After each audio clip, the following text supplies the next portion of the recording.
what is it like being a part of an esports organization and stuff? Like, what was that like for you getting offered that kind of position and then taking that, Right. taking that opportunity? Well, let's see. Joining TSM was exciting. I signed with TSM with High Distortion, one of my like people I played with in Fortnite. It was exciting because it was kind of like at the beginning of my explosion. So it was like this, an org showing up's like, hey, we'll pay you this monthly. Mm, You're part of our team. You're part of the crew.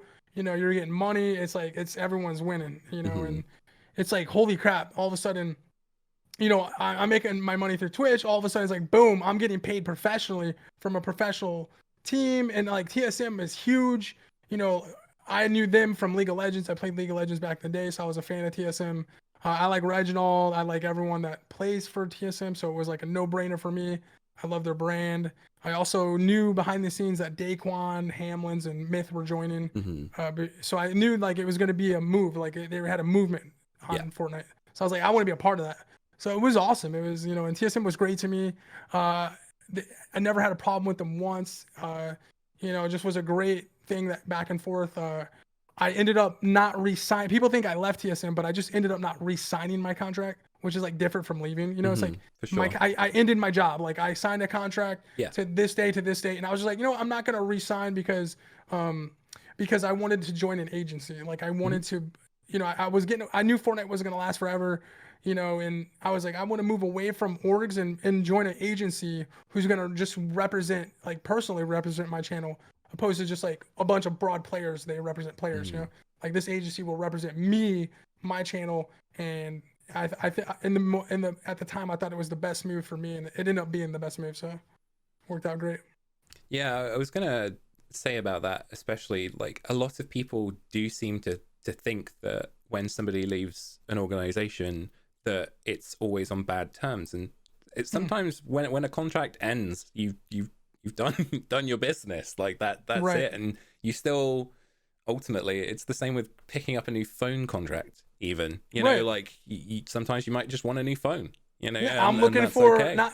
I'm looking for the best deal, what's best for me, the best service. Like Mm, I'm looking at all angles when I'm re-signing a new contract. And also I grew, back when I signed that contract, I grew like 4 million follows since then. So it's mm, like it's a whole different ball field now. It's like life's different. for sure. And I guess you kind of answered the question there, but I was gonna ask, like, being a year or so removed from it, was it just the best decision for you that you made at that point? Yeah, it was the best decision because the org I'm currently in, I mean, sorry, agency loaded, Mm, everything just like kind of pieced together perfectly. Like, they dealt with my platform signing like with Twitch exclusively. Like they knew what they were doing because they had people like Ninja under them and big streamers. So they hmm knew, they just they knew what was going on. So like I made the best decision financially, business wise. Uh, Also, yeah, just everything. They're really kind people, but mm, TSM was kind too. So like of course. it goes both ways. Yeah. But just for me personally, it was the best move. Mm. Was there a point where you realized that you were making money doing something that you loved doing? Like, was there a moment where it just like clicked in your head, like, oh, this is what I can do now. I can keep myself afloat and sustain this financially. Yes. Yeah. When I was streaming the first year, I was making alerts started coming out on Twitch, like bare bones of it, like very not aesthetically looking. Like it was really just like a flat background color with a text. Like you thought you were in 99 Oh HTML yeah. like websites. So they would pop up and or like slide down. It was real, wasn't great, but it did its job. People Mm, would get their message read and people would see it, and it just started flowing. And then I got my sub button and people started subbing, and then someone came in my stream. His name was Paperbat. He's a streamer. He dropped $500 for me to buy new headphones because my microphone was a $2 mic, had mm, like $20 pair of headphones. Like I didn't have money. yeah, So he was of like, buy course. yourself some new equipment. And that's when I quit my job like the next day. I was like, I got this $500. I'm gonna take this $500 and and I was living with my mom, so I knew I Mm, could survive. So I was like, I'm going for it. You know, I'm making money steadily.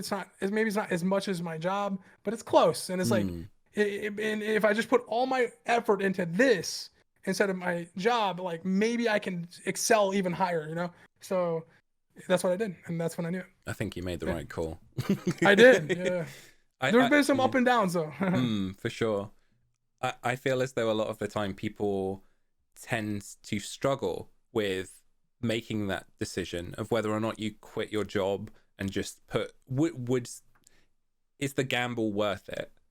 Right. So, like, obviously with you still living at home at that point and stuff, it made it easier for you to make that decision because you had something to fall back on, Right. which I think is, there is still a lot of streamers out there that work a full-time job and do what they do and are Right. successful streamers. And I feel as And though, bless them yeah, because that's hard. absolutely, that is so difficult for those people to do so.